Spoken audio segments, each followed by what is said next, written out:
Dzień dobry. Dzisiaj, słuchajcie, przyszła do mnie taka paczuszka. Ciesz się tym, co nadejdzie. Oj, bardzo fajny napis. No i czekałam z rozpakowaniem jej, żeby wam pokazać, co tutaj jest. Jestem bardzo ciekawa. Ja wiem, od kogo to jest paczka. Teraz wam wszystko opowiem. O ja, ale zapakowane. Jeszcze.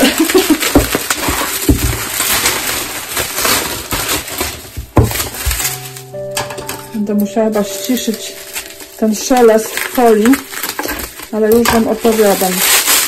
Ojejku, jakie piękne. Zobaczcie. To są deseczki do krojenia, do prezentacji.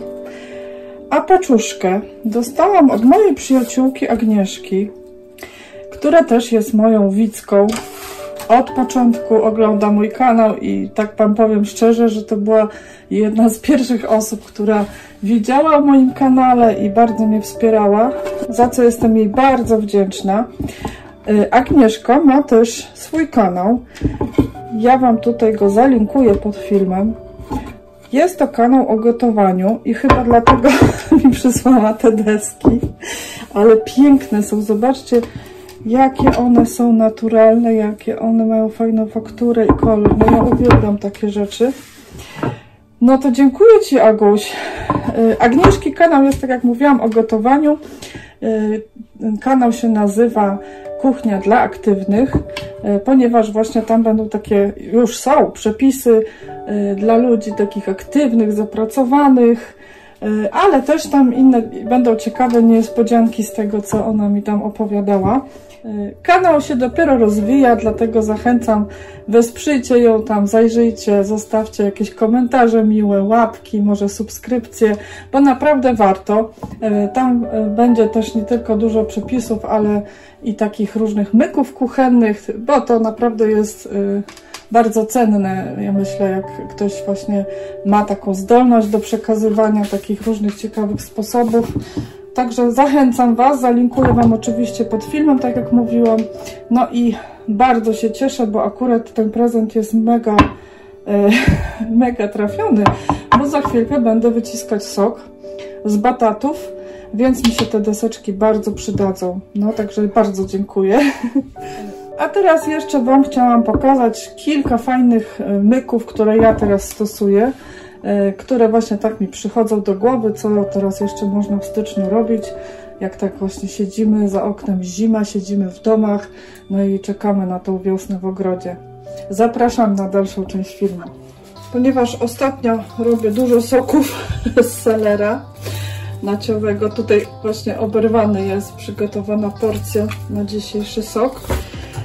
Zostaje mi w związku z tym, słuchajcie, bardzo dużo tych środków i ja ich nie wyrzucam. Może znacie tą metodę, ale tak dla przypomnienia. Wstawiłam je do wody i zobaczcie, jak pięknie puściły korzenie te selery z łatwością. Żadnego tam, po tygodniu już były. Tutaj z całej tej takiej piętki.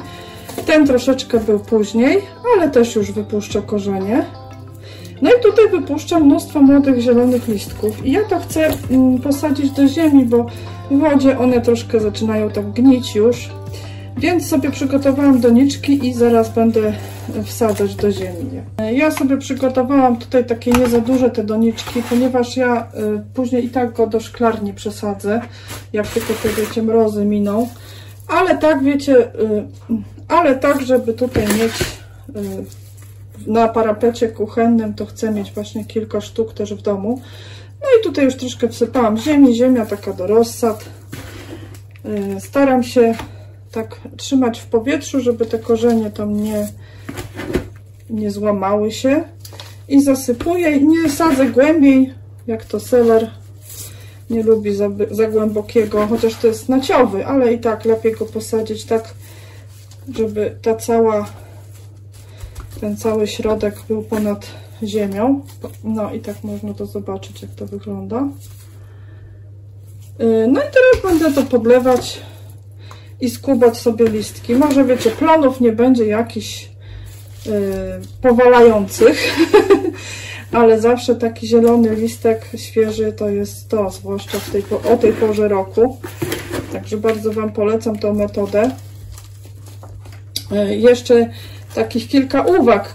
On bardzo ładnie wyrośnie, ten seler.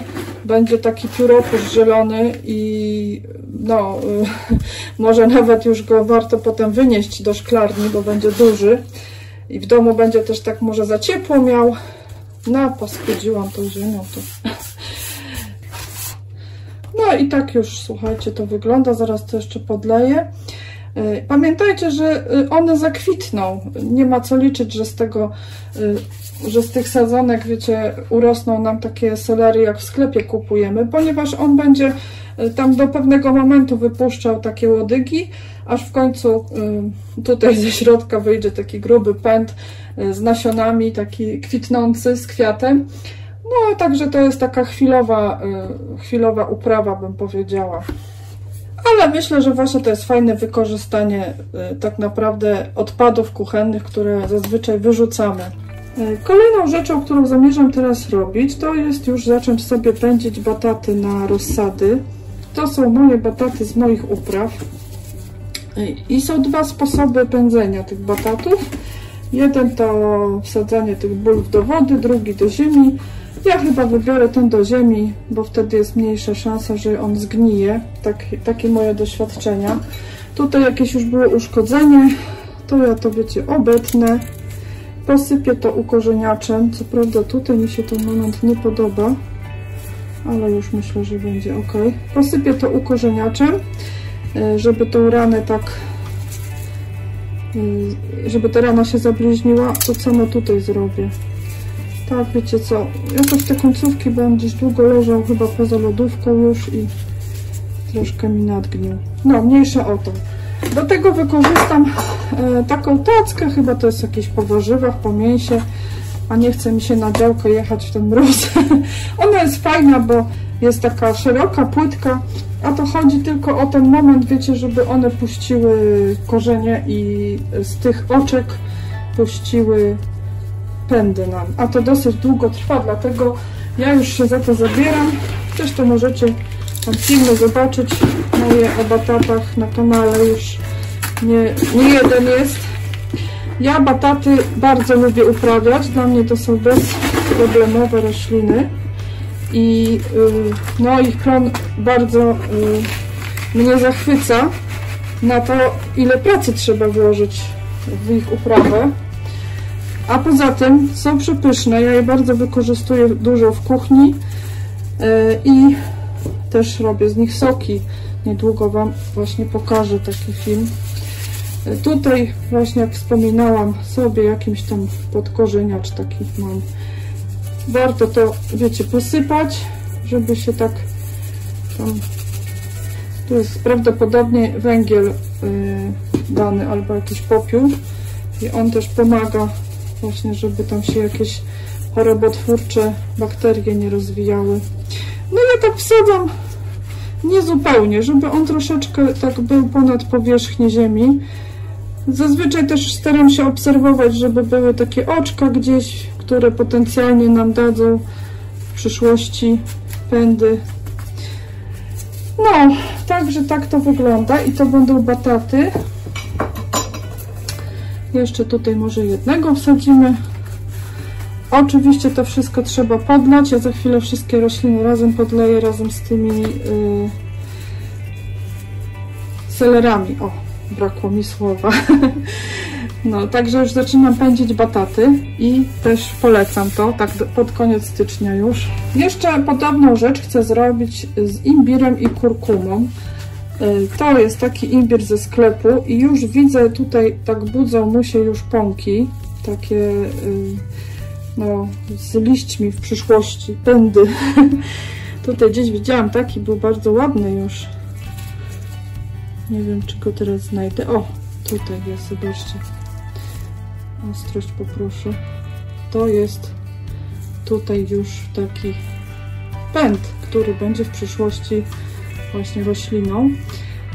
No i właśnie też chcę go w ten sposób posadzić jak batata, a później go przesadzę już do grządek, znaczy do grządek, nie do grządek, do pojemników jakichś. A tutaj mam, słuchajcie, kurkumę, którą też kupiłam w sklepie i ona była bardzo taka już mizerna, ususzona wręcz, ale po włożeniu do wody właśnie też widzę, że jakby tak nabrzmiały te pąki i też chcę ją uprawiać, bo jakoś kurkuma mi się rzadko udaje kupić, nie zawsze jest dostępna, a ma piękne liście dekoracyjne kurkuma i chcę ją właśnie w tym roku spróbować uprawiać. Może się zastanawiacie, dlaczego one są u mnie w wodzie. Otóż w sklepie już są często te rośliny takie, wiecie, wysuszone, odwodnione i ja je tak zazwyczaj wkładam na dobę, zanim je posadzę do wody. Pomaga to też pozbyć się takich substancji, którymi są pryskane w magazynach rośliny, które te substancje zapobiegają puszczaniu właśnie pędów czy korzeni, i tak się pryska ziemniaki, wszystkie korzeniowe, a zwłaszcza takie, które gdzieś z daleka do nas jadą, trzeba je przetransportować. Ja batatów akurat nie moczyłam, bo były z mojej działki, niczym nie były pryskane, no ale takie kupione w sklepie na pewno.